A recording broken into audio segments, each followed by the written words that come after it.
สวัสดีครับเดี๋ยววันนี้มาคุยกันถึงเรื่อง Canon EOS R6 กับปี 2026 ยังน่าใช้อยู่ไหมคลิปนี้มาคุยนะครับก็สำหรับกล้อง Canon R6 นะครับในปีนี้นะครับผมบอกเลยนะครับว่าน่าสนใจอย่างมากนะครับผมเพิ่งทำคลิปไปนั่งส่องราคากล้องมือ 2มานะครับแล้วจากที่ผมเห็นราคามานะครับ Canon R6 นะครับปัจจุบันนี้นะครับราคามือ 2นะครับอยู่ประมาณสัก 36,000 ถึงประมาณสัก 40,000 ต้นนะครับอันนี้คือถ้าราคากลางๆเนี่ยผมให้อยู่สักประมาณ 37 ถึง 38 นะครับถือว่าเป็นราคาที่ดีมากนะครับคุณต้องอย่าลืมนะว่า Canon R6 เนี่ยมันคือ Mini 1DX Mark III ที่มาลดสเปคบางอย่างมานะครับแล้วเอามาใส่ในกล้อง Mirror Lens นะครับที่เอาไปใช้ทำงานจริงเนี่ยได้ค่อนข้างที่จะหลากหลายนะครับผมให้ว่ามันเป็นกล้องไฮบริดที่ค่อนข้างคุ้มค่ามากๆที่สุดตัวหนึ่งนะครับณปัจจุบันนี้นะครับถ้าคนถามถึงราคามือหนึ่งของ Canon R6 ผมยังเจอไหมผมยังเจออยู่นะครับในประกันร้านบางร้านนะครับแต่ราคาเนี่ยมันชน R62 ไปแล้วนะคือแบบ 60,000 กว่าบาทเนี่ยผมว่าไปซื้อ R62 เนี่ยคุ้มกว่านะฉะนั้น R6 เนี่ยผมจะขอพูดในกรณีราคามือ2นะครับและจากราคาประมาณสัก 37,000 38,000 นะครับคือราคามันเนี่ยลดลงมาเยอะมากมันเป็นกล้องตัวหนึ่งที่น่าจับจองมาใช้งานมากนะคือมันเก่งได้ทั้งภาพนิ่งทั้งวิดีโอนะครับถ้า20ล้านพิกเซลคุณเพียงพอเนี่ยผมบอกเลยว่าคุณซื้อใช้งานได้โดยที่คุณไม่ต้องคิดอะไรเลยนะครับแต่สิ่งหนึ่งที่คุณจะต้องคำนึงถึงคือ R61 เนี่ยในตระกูล R6 นะครับตัวนี้มันเป็นตัวแรกมันมีตัว 2 แล้วก็มันมีตัว 3 นะครับซึ่งตัว 3เนี่ยมันเปิดมาราคามันห่างไกลตัวนี้เยอะนะครับมัน 89,000 นะครับประมาณ 90,000 นะครับซึ่งแต่ราคาจะค่อยลดตามลงมานะครับแต่ตัวที่น่าสนใจตัวหนึ่งคือ Canon R6 Mark II นะครับเป็นตัวหนึ่งที่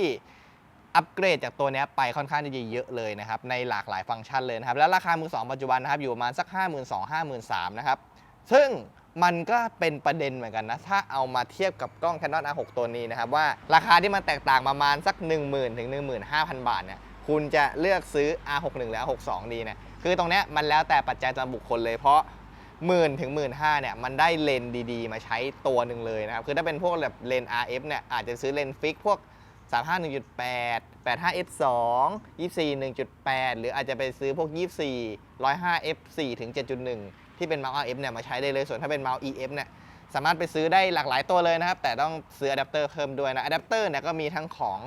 ค่ายและของต่างค่ายนะครับถ้าใครใช้ระยะยาวผมแนะนำซื้อของค่ายดีที่สุดนะครับราคาประมาณ 3-4 พันนะครับใช้งานได้ระยะยาวเลย Weather Seal ด้วยนะครับทีนี้เดี๋ยววันนี้ผมจะมาเจาะที่ R61 เป็นหลักนะครับสเปคในงานภาพนิ่งเนี่ยไฟล์เนี่ย20 ล้านพิกเซลนะครับบางคนอาจจะรู้สึกว่ามันน้อยไปแต่ในการใช้งานจริงถ้าอัปโหลดรูปลงแค่ในโซเชียลนะครับทำภาพแต่งภาพส่งผ่านทางโซเชียลให้ลูกค้าเอาไปใช้เป็นไฟล์ดูกันเอาไปใช้ปริ้นที่ขนาดแบบสัก 4x6 ทั่วไปนะครับผมบอกเลยว่าใช้งานได้แบบสบายๆเหลือๆเลยนะครับแล้วไฟล์20 ล้านพิกเซลนี่นะครับเวลาเอาไปถ่ายมาแล้วพอมันเอาไปลงคอมเนี่ยผมบอกเลยว่าไฟล์ภาพเนี่ยมันค่อนข้างเล็กเลยนะครับและใน Canon เนี่ยเขาก็จะมี RAW เต็มแล้วก็มี C-RAW มาให้นะ C-RAW นี่จะเป็นไฟล์ RAW ที่ขนาดบิตเนี่ยมันจะลดลงเหลือ12บิตนะครับซึ่ง12บิตเนี่ยขนาดไฟล์มันจะลดลงประมาณ 40% นะครับไฟล์ C-RAW ของ Canon R6 ตัวนี้นะครับจะอยู่สักประมาณ10 เมกถึง 15 เมกแล้วแต่ค่า ISO ถ้า ISO แบบน้อยๆเลยอาจจะอยู่ไม่ถึง 10 เมกก็มีนะผมก็เห็นมันลงไปถึง8 เมก 9 เมกก็มีนะครับแล้วมันก็จะไปอยู่ประมาณสัก15 เมกแต่ถ้าเป็นไฟล์รอปกติเนี่ยอยู่สักประมาณ20 กว่าเมกนะครับประมาณ20 เมก 21 22อันนี้แล้วแต่ค่า ISO นะครับแต่ในการใช้งานจริงของผมเนี่ยผมจะใช้เป็น C-RAW เนี่ยถ่ายสักส่วนมากนะครับแล้วผมกดมาเนี่ยเป็นพันๆภาพเนี่ยไฟล์ก็ไม่ได้หนักคอมเท่าไหร่นะพอผมไปเจอไฟล์กล้องตัวอื่นเนี่ยที่เขาถ่ายรอเต็มๆมาเนี่ยคือผมรู้สึกว่าไฟล์รอตัวกล้องอื่นๆเนี่ยมันค่อนข้างที่จะหนักคอมผมพอสมควรเลยนะพอมาเจอ C-RAW ของตัว Canon R6 หรือจะเป็น RAW ก็ตามนะครับผมรู้สึกว่าพื้นที่ในคอมผมเนี่ยมันมีพื้นที่เก็บข้อมูลเนี่ยได้มากยิ่งขึ้นครับและในสเปคภาพนิ่งนะครับอัตราการถ่ายภาพรัวนะครับได้12 เฟรม per sec นะครับถือว่ารัวใช้ถ่ายงานกีฬาได้แบบสบายๆเลยนะครับแล้ว20 เฟรม per sec เป็น electronic shutter นะครับก็ใช้ถ่ายพวกกีฬาได้เหมือนกันนะครับแต่ว่าจะเกิด rolling shutter นะซึ่งผมเคยทำคลิปไปแล้วนะครับเดี๋ยวผมจะแปะลิงก์ไว้ให้นะครับสำหรับ rolling shutter ของ R6 ตัวนี้นะเวลาใครที่แบบว่าอยากจะถ่ายกีฬาแล้วไม่อยากเปลืองชัตเตอร์นะครับกด electronic shutter เนี่ยผมว่าใช้งานได้ง่ายๆเลยคือเอาไปซ้อมมือได้นะครับแต่ว่าภาพมันจะโยนิดนึงนะแต่มันก็แลกกับการที่ว่าชัตเตอร์กลไกเนี่ยมันไม่ได้ทำงานนะครับถือว่าเป็นทางเลือกตัวหนึ่งที่ค่อนข้างดีเลยนะครับส่วนระบบออโต้โฟกัสนะครับตัวของ Canon R6 เนี่ยเป็น Dual Pixel 2 นะมันใช้งานได้ดีมากอยู่แล้วนะครับมันค่อนข้างไวรวดเร็วฉลาดนะครับแต่มันก็มีบางจุดเหมือนกันที่ผมไปเจอมาแล้วมันก็เป็นปัญหาเหมือนกันนะครับอย่างเช่นบางทีเนี่ยถ้าสมมติเนี่ยกล้องตัวที่ผมใช้ถ่ายอยู่คือ Canon R6 นะครับคือมันก็จะจับตาผมเนี่ยเป็นปกติเลยแต่ถ้าแบบมันมีอะไรบางอย่างที่มันเป็นไม้อะไรมาขวางทางตรงเนี้ยแล้วมันมีขนาดใหญ่ขึ้นมานิดนึงเนี่ยบางทีเนี่ยมันจะไปโฟกัสตรงไม้ตรงนี้นะครับทั้งที่กรอบตาเนี่ยมันจับที่ตาผมอยู่นะใน Canon R6 เนี่ย บางทีก็จะเจออาการอย่างนั้นบ้างนะครับแต่ว่าไม่ได้บ่อยมากนะครับอันนี้คือระบบออโต้โฟกัสที่มันผิดพลาดนิดนึงที่ผมเคยเจอมานะครับแต่ส่วนที่เหลือเนี่ยผมบอกเลยว่าใช้งานได้แบบว่าสบายๆเลยนะครับมันโฟกัสรวดเร็วมันโฟกัสฉลาดมากทั้งคนทั้งสัตว์นะครับแล้วมันสามารถเอาไปใช้ถ่ายกีฬาได้มันสามารถเอาไปใช้ถ่ายอะไรได้ค่อนข้างที่จะหลากหลายสถานการณ์เลยนะครับแต่มันก็จะมีเรื่องนั่นแหละครับที่มันมีอะไรมาขวางนิดนึงมันอาจจะแบบว่ามาโฟกัสของข้างหน้าแทนทั้งที่มันยังจับตาอยู่ก็มีบ้างกับอีกจุดหนึ่งก็คือถ้าไปถ่ายที่ขาวมากๆหรือที่ดำมากๆนะครับที่คอนทราสต์มันมีความแตกต่างกันนะครับบางที R6 เนี่ยก็จะโฟกัสวืดมากแต่ว่ามันจะเป็นในลักษณะงานบางงานจริงๆเท่านั้นนะแต่ถ้าแบบว่าถ่ายงานวิดีโอทั่วไปนะครับมันก็จะตามจับค่อนข้างจิกเลยนะครับไม่ว่าเราจะหันหน้าหรือเวลาเราหันหลังเนี่ยมันก็จะขึ้นเป็นกรอบโฟกัสบนหัวนะครับถือว่าทำงานได้ค่อนข้างดีมากๆเลยนะครับส่วนเรื่องสกินโทนของตัว R6 ตัวนี้นะครับผมว่าภาพมันก็ให้ออกมาที่สีค่อนข้างที่จะหวานเลยนะครับเวลาไปทำไฟล์ต่อเนี่ยเวลาเราไปทำไฟล์ต่อก็ทำได้ง่ายนะครับส่วนเรื่อง Dynamic Range นะครับ Dynamic Range ของกล้องตัวนี้นะผมว่ามันเพียงพอต่อการใช้งานแล้วนะถ้าเราถ่ายมาแบบพอดีไม่ได้ถ่ายมาแบบว่ากดที่มันมืดมากหรือแบบว่ามันสว่างเกินไปเนี่ยเวลาเรามาทำไฟล์เนี่ยทำงานได้ค่อนข้างดีเลยถ้ามืดขึ้นมาสว่างเนี่ยผมว่ามันค่อนข้างเอาอยู่นะแล้วผมจะขึ้นไฟล์หนึ่งนะครับเป็นไฟล์ที่ผมให้คนรู้จักผมนะครับถ่ายงานให้ผมนิดนึงนะครับก็คือให้ใช้ R6 กับ 24 เป็น 2.8 เนี่ยเขาไปใช้ถ่ายติดกับ Godox V1 นะครับแต่เหมือนว่ามือเขาไปโดนการตั้งค่าแล้วพอถ่ายออกมาจริงๆเนี่ยคือภาพมันมืดมากนะครับแต่พอผมเอามาดึงแบบบวก5สต็อปเลยนะไฟล์มันก็กลับมาใช้ได้เฉยเลยนะครับซึ่งเดี๋ยวผมจะขึ้นให้ดูตัวอย่างนะครับแล้วไฟล์ที่ผมถ่ายนะครับเป็น C-RAW ด้วยนะครับไม่ใช่ RAW เต็มนะครับถือว่าในจุดมืดขึ้นมาสว่างเนี่ยผมว่าใช้งานได้ดีในระดับหนึ่งเลยนะส่วนถ้าไฮไลท์ที่แบบว่าเป็นขาวๆแล้วลดลงมามืดเนี่ยต้องบอกตามตรงว่า R6 นี่ไม่ค่อยเก่งเลยนะมันดึงลงได้นิดเดียวนะมันไม่สามารถดึงลงได้เยอะมากขนาดนั้นนะถ้าให้เต็มที่เลยผมว่าสักสต็อปครึ่งเนี่ยกำลังสวยเลยถ้าเกินไปกว่านี้ผมไม่ค่อยแนะนำแล้วนะครับสำหรับกล้อง Canon R6 ตัวนี้นะ Dynamic Range มันไม่ได้โดดมากแต่มันเพียงพอต่อการใช้งานแล้วครับถ้าในมุมภาพนิ่งผมสรุปเลยนะถ้า20ล้านมันเพียงพอนะครับคุณเอาไปใช้ถ่ายงานได้แทบทุกประเภทเลยครับต่อมาในมุมวิดีโอของ Canon EOS R6 กันบ้างนะครับวิดีโอนะครับเขาสามารถถ่ายได้สูงสุดที่ 4K 50-60 นะครับและถ่ายได้ถึง10 บิตนะครับเป็นทั้ง C-Log 1 และ C-Log 3 นะครับสามารถเลือกใช้กันได้นะครับ Canon R6 ตัวนี้สามารถถ่าย Slow Motion ได้ที่ Full HD 120 เฟรมนะครับโดยออโต้โฟกัสด้วยแต่ว่ามันจะไม่มีเสียงนะครับการถ่ายวิดีโอของ R6 ตัวนี้นะครับผมบอกเลยว่าได้ไฟล์ที่ดีด้วยนะครับ R6 ตัวนี้เนี่ยมันจะมีไฟล์แค่ IPB นะครับแล้วมันจะเป็น2ไฟล์หลักๆก็คือเป็น IPB แบบปกติกับ IPB แบบ Light นะครับ IPB Lite ก็คือ IPB แบบอ่อนขนาดไฟล์เนี่ยจะลดลงเท่าตัวหนึ่งเลยนะถ้า IPB ปกติอย่างเช่นไฟล์สัก1กิกถ้า IPB แบบ Lite อาจจะเหลือสัก500 เมกพวกนี้นะครับคือเวลาผมใช้ถ่ายลงโซเชียลทั่วไปเนี่ยผมก็จะถ่ายแค่ IPB แบบ Lite นะครับผมรู้สึกว่าไฟล์ไม่ได้แตกต่างขนาดนั้นเวลาเอาไฟล์มาลงคอมแล้วพอเอามาตัดต่อจริงๆเวลาอัปโหลดลงจริงแทบจะไม่เห็นความแตกต่างเลยนะในมุมมองผมนะแล้วพื้นที่ในคอมผมเนี่ยมันเหลือพื้นที่เก็บค่อนข้างที่จะเยอะนะครับยกเว้นแต่ว่าถ้าไปถ่ายงานซีเรียสจริงจังเนี่ยก็จะปรับให้เป็นไฟล์ IPV ปกตินะครับและสำหรับ 4K ของ Canon R6 นะครับก็ครอปไปแค่ 0.7 นะครับไม่ว่าคุณจะถ่าย 25-30 หรือ 50-60 นะครับจะครอปแค่ 0.7 เท่านั้นนะคือครอปขอบภาพเข้าไปนิดเดียวนะครับเวลาถ่ายเนี่ยก็ถ่ายได้จริงๆสักประมาณ20 กว่านาทีเนี่ยจะมีการโอเวอร์ฮีทเกิดขึ้นนะครับ R6 ตัวแรกเนี่ยจะขึ้นชื่อเรื่องความร้อนมากๆนะครับคือคุณสามารถเอาไปใช้ถ่ายงานได้แต่คุณอาจจะต้องแบบถ่ายหยุดๆนะถ้าเกิดถ่ายยาวๆมาเลยเนี่ย 4K 25 เป็นฟอร์แมตที่ผมใช้บ่อยที่สุดนะครับจะโอเวอร์ฮีทประมาณ 25-30 นาทีขึ้นอยู่กับสภาพอากาศภายนอกด้วยถ้าเกิดสภาพอากาศมันร้อนมากๆเนี่ยประมาณ20 นาทีเนี่ยไปแล้วนะครับส่วน 4K 50-60 นะครับจะโอเวอร์ฮีทจริงๆอยู่ประมาณสัก25 นาทีเนี่ยกล้องเนี่ยโอเวอร์ฮีทแล้วนะครับแต่ยิ่งอากาศภายนอกมันร้อนนะครับมันจะยิ่งฮีทไวกว่าเดิมอีกนะครับกล้อง R6 ตัวนี้มันเป็นกล้องที่ถ่ายวิดีโอได้ดีมากๆนะครับไฟล์มันดีมากกันสั่นก็มีและกันสั่นดีด้วยนะครับกันสั่นเวลาถ่ายวิดีโอเนี่ยค่อนข้างนิ่งเลยนะแต่ปัญหาหลักของมันก็คือเรื่องการโอเวอร์ฮีทนะคือมันเป็นการถ่ายที่ไม่สนุกเลยเวลาเอาไปใช้งานจริงเนี่ยมันรู้สึกว่ามันไม่ค่อยปลอดภัยเท่าไหร่เวลาผมออกไปถ่ายงานจริงๆนะครับถ่าย Full HD 50 เฟรมนะครับก็มีการโอเวอร์ฮีทเหมือนกันนะครับแต่ว่ามันจะต้องถ่ายไปนานๆหน่อยนะผมเคยถ่ายจนแบบว่าแบตมันหมดพอดีนะครับแต่อากาศเนี่ยมันก็จะร้อนๆหน่อยนะมันก็จะโอเวอร์ฮีทเหมือนกันนะครับกับอีกเหตุการณ์หนึ่งเนี่ยคือผมถ่ายไปประมาณชั่วโมงกว่าๆนะครับแต่ว่ามันอยู่ในสภาพอากาศที่มันค่อนข้างที่จะร้อนอบอ้าวคือถ่ายอยู่ในวันนะครับมันก็ขึ้นกระพริบสีแดงๆนะครับเตือนว่าเตรียมจะฮีทแล้วมันก็ขึ้นแวบแวบแวบอยู่อย่างนั้นนะมันทำให้ตัวของผมเองเนี่ยก็ค่อนข้างที่จะระวังนะคือจะเปิดปิดกล้องค่อนข้างที่จะบ่อยนะครับแล้วความร้อนที่มันเกิดขึ้นนะครับมันจะเกิดขึ้นตรงบริเวณนี้บริเวณที่จับตรงนี้นะครับมันจะร้อนอยู่บริเวณนี้นะครับคือตรงหลังจอเนี่ยมันก็ร้อนเหมือนกันคือมันจะมีพัดลมนะครับที่สามารถช่วยระบายอากาศตรงนี้คือผมเอามาติดเนี่ยเวลาใช้งานจริงเนี่ยกับ Canon R6 เนี่ยไม่ค่อยเห็นผลเท่าไหร่นะมันจะไปเห็นผลกับพวกกล้องตัวอื่นๆนะครับคือ R6 เนี่ยถ้าจะให้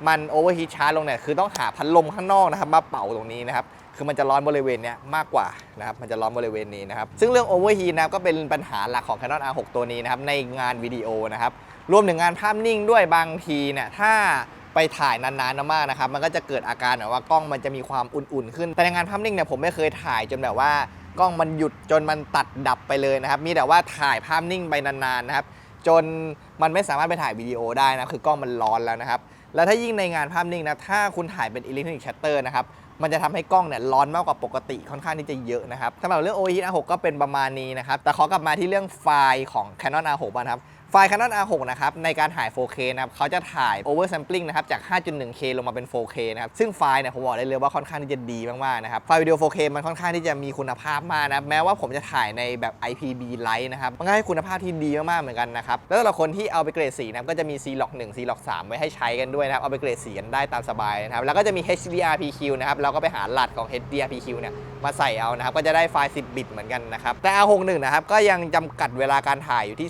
30 นาทีนะครับสำหรับคนที่เอาไปถ่ายยาวๆถ่ายสัมภาษณ์อะไรพวกนี้นะครับก็จะต้องตั้งเวลาในการถ่ายนิดนึงนะครับและเรื่องการสั่นในบอดี้นะกับงานวิดีโอผมบอกได้เลยว่าดีมากๆนะครับสำหรับกล้องตัวนี้นะคือถ้าแบบว่าแค่ถ่ายแพนเข้าออกแค่นี้นะครับไม่ได้แบบไปเดินถ่ายนะผมก็จะไม่ได้เอากล้องขึ้นกิมบอลเลยนะก็จะใช้เนี่ยแฮนด์เฮลถือถ่ายเอานะครับถ้ายิ่งเป็นประกบกับเลนส์ที่มีการสั่นเนี่ยมันจะค่อนข้างนิ่งมากๆนะครับเวลาจะถ่ายงานแล้ววันนี้ผมก็ไม่ต้องเตรียมตัวอะไรเยอะนะครับก็ถ่ายกันแบบง่ายๆนะครับยกเว้นแต่ว่าถ้าแบบไปเดินถ่ายอะไรพวกนี้ก็ยังจะต้องใช้กิมบอลอยู่ตัวนี้ถึงการสั่นมันจะดีแต่มันก็ไม่ได้ดีขนาดที่ว่าเอามาแทนกิมบอลได้ครับก็สำหรับงานวิดีโอก็เป็นประมาณนี้นะครับต่อมาครับเป็นฟังก์ชันอื่นๆที่ผมชอบของ Canon R6 ตัวนี้นะครับหลักๆเลยที่ผมชอบของ Canon R6 คือเรื่องการสั่นเนี่ยมันดีมากจากที่ผมพูดไปในงานวิดีโอนะมันทำงานได้ดีมากๆนะครับกับเลนส์บางตัวที่มันไม่มีการสั่นนะครับพวกเลนส์ EF เนี่ยเวลามาต่อผ่านอะแดปเตอร์เนี่ยก็กลายเป็นว่าเลนส์ตัวนั้นมันมีการสั่นไปเลยนะครับแล้วเวลาการเอาไปใช้งานจริงมันใช้งานได้ง่ายแต่ในงานภาพนิ่งเนี่ยผมไม่เคยแบบไปลองเทสถ่ายนะว่ามันจะดันสปีดชัตเตอร์ลงได้ขนาดไหนกับเลนส์ตัวไหนๆนะคือปกติผมจะตั้งไว้ตั้งประมาณ1/30 1/50เป็นอย่างน้อยนะครับต่อมาสิ่งที่ผมชอบนะก็คือเรื่องการ์ด2 สล็อตนะครับการ์ด2 สล็อตของ R6 นะครับสามารถที่จะแบ็กอัพได้เลยนะคือสามารถใส่ USB 2 เนี่ยได้2 ตัวเลยนะคือเวลาผมไปถ่ายงานนะผมต้องการความเซฟกับตัวผมมากที่สุดนะฉะนั้นผมชอบกล้องที่มีการ์ด2 สล็อตมากนะครับเวลาผมถ่ายเนี่ยประมาณ 80% เนี่ยผมจะแบ็กอัพแทบจะทุกครั้งนะครับฟังก์ชันนี้เป็นฟังก์ชันที่มืออาชีพเนี่ยชอบเลยนะครับจอของ R6 ครับเป็นจอแบบฟลิปครับสามารถถ่ายวิดีโอโดยการถ่ายถืออย่างนี้ได้เลยนะครับเวลาไปถ่ายเซลฟี่ตัวเองก็สามารถถ่ายได้นะครับคือจอฟลิปเนี่ยผมว่ามันใช้งานได้ดีอยู่แล้วนะครับและมีจอยสติ๊กมาให้จอยสติ๊กเนี่ยผมใช้ค่อนข้างบ่อยนะเวลาแบบว่าเลื่อนจุดโฟกัสนะครับหรือบางทีเนี่ยถ้าจ้างจุดโฟกัสเป็นแบบสปอตแบบที่มันวิ่งอยู่ข้างๆนะแล้วอยากจะให้มันอยู่ตรงกลางนะครับเราก็กดจอยสติ๊กกดย้ำมันอีกทีหนึ่งนะครับกดย้ำปุ๊บมันก็จะมาตรงกลางทีเดียวเลยนะครับถือว่าใช้งานได้ง่ายเลยนะครับการตั้งค่าหลายๆอย่างเนี่ยเราสามารถเข้าไปคัสตอมได้ในตัวกล้องนะครับถึงมันอาจจะแบบว่าไม่ได้ดูเยอะมากนะแต่มันสามารถตั้งค่าแยกเป็นทางภาพนิ่งและวิดีโอให้เราได้เลยนะครับเวลาเราใช้งานเนี่ยเราใช้งานได้สะดวกมากยิ่งขึ้นนะครับและจุดหนึ่งที่ผมชอบเลยคือปุ่ม AF on นะครับเราสามารถเข้าไปตั้งค่าให้มันเป็นการโฟกัสที่เราต้องการได้เลยนะครับอย่างของผมเนี่ยผมจะตั้งเป็น IAF บ้างหรือบางทีจะตั้งเป็น tracking บ้างนะครับคือถ้าผมโฟกัสในนิ้วชี้ตรงนี้เนี่ยมันก็จะเป็นโฟกัสรูปแบบหนึ่งส่วนถ้าเป็น AF on น่ะคือการจับดวงตาหรือ tracking หรืออาจจะให้มันมาอยู่ตรงกลางอะไรพวกนี้เราสามารถตั้งค่าเองได้หมดเลยนะครับมันเป็นฟังก์ชันที่ค่อนข้างที่จะสะดวกมากนะสำหรับกล้อง Canon R6 ตัวนี้นะครับแล้วพวกอุปกรณ์เสริม Canon R6 นะครับมันออกมาหลายปีแล้วนะครับแล้วมันใช้ร่วมกับ R6 Mark II ได้ด้วยนะครับอย่างเช่นพวก Rig หรือพวกแบบ L plate พวกนี้ก็มีขายทั่วไปเลยราคาก็ไม่ได้สูงมากนะเราสามารถหามาใช้ได้แบบง่ายๆเลยนะครับแล้ว Canon R6 ตัวนี้พอมันเอาไปประกบกับพวกเลนส์ตัวเก่าๆพวกเลนส์ EF เนี่ยมันเอาไปใช้งานได้ค่อนข้างดีเลยนะครับอย่างตัวนี้นะครับ Tamron 2470 f 2.8 ตัว G2 นะครับเอามาติดกับ Canon R6 เนี่ยผมบอกเลยว่าใช้ถ่ายได้แบบว่ายาวๆสบายๆเลยนะครับใช้งานได้ค่อนข้างอเนกประสงค์เลยนะครับก็สำหรับ Canon R6 ในปี 2026 ก็จะเป็นประมาณนี้นะครับในราคาประมาณสัก 30,000 กลางๆถึง 40,000 นะครับคุณได้กล้องในระดับมืออาชีพเนี่ยไปใช้งานได้เลยนะกล้องตัวนี้ถ้าคุณไม่ได้ถ่ายวิดีโอแบบหนักมากๆจริงๆนะครับถ่ายทางภาพนิ่งด้วยถ่ายวิดีโอไม่ได้หนักมากขนาดนั้นแล้ว20 ล้านพิกเซลมันเพียงพอนะครับกล้องตัวนี้ผมว่าเป็นกล้องตัวหนึ่งที่ตอบโจทย์กับคุณมากๆนะครับในราคาประมาณสัก 30,000 กลางถึง 40,000 นะครับแล้วคุณเอาเงินส่วนต่างเนี่ยไปซื้อเลนส์มาใช้เนี่ยผมว่าเป็นตัวเรื่องหนึ่งที่ค่อนข้างน่าสนใจนะครับปัญหาหลักของกล้องนี้ที่ผมไม่ชอบก็คือเรื่องความร้อนเท่านั้นเลยนะส่วนอื่นๆเนี่ยผมค่อนข้างชอบกับกล้องตัวนี้มากๆนะครับแต่ถ้าเกิดคุณอยากจะได้ฟังก์ชันที่มันอัปเกรดมากยิ่งขึ้นนะคุณก็ลองไปดู R6 Mark II นะครับราคาก็จะเพิ่มไปประมาณสัก10,000 ต้นถึง 10,000 กลางนะครับฟังก์ชันเนี่ยมันก็จะกระโดดขึ้นไปอีกขั้นหนึ่งเลยนะครับคือมันสามารถเอาไปใช้งานได้หลากหลายมากยิ่งขึ้นนะครับสำหรับผมเนี่ยผมรู้สึกว่า R6 ตัวแรกเนี่ย มันดีเพียงพอต่อการใช้งานแล้วนะครับทีนี้ใครที่จะซื้อกล้อง Canon R6 ตัวนี้นะคุณต้องอย่าลืมเผื่อเงินไปซื้อเลนส์ด้วยนะครับเพราะว่าเลนส์ในพวกตระกูล RF เนี่ยก็จะมีราคานิดนึงแต่ถ้าคุณอยากประหยัดหน่อยคุณก็ไปซื้ออะแดปเตอร์มาต่อ EF ใช้นะครับก็จะมีเลนส์ที่ให้เลือกหลากหลายราคามากยิ่งขึ้นนะครับราคาก็จะดรอปลงนิดนึงนะแต่ถ้าให้ผมแนะนำนะซื้อพวก RF พอมเงินมาใช้นะครับจะค่อนข้างที่จะคุ้มมากนะครับก็สำหรับคลิปนี้นะก็ต้องขอจบลงเพียงเท่านี้นะครับหากผู้ผิดพลาดประการใดขออภัยไว้ด้วยนะครับใครที่มีความคิดเห็นอะไรก็สามารถพูดคุยกันได้นะครับผมคลิปนี้นะผมพูดจากการใช้งานส่วนตัวของผมเองนะและในปี 2026 นะครับผมยังมองว่ากล้อง Canon R6 นะครับยังไปต่อได้และไปต่อได้อีกหลายปีด้วยนะครับก็สำหรับคลิปนี้นะผมต้องขอตัวลาไปก่อนนะครับสวัสดีครับ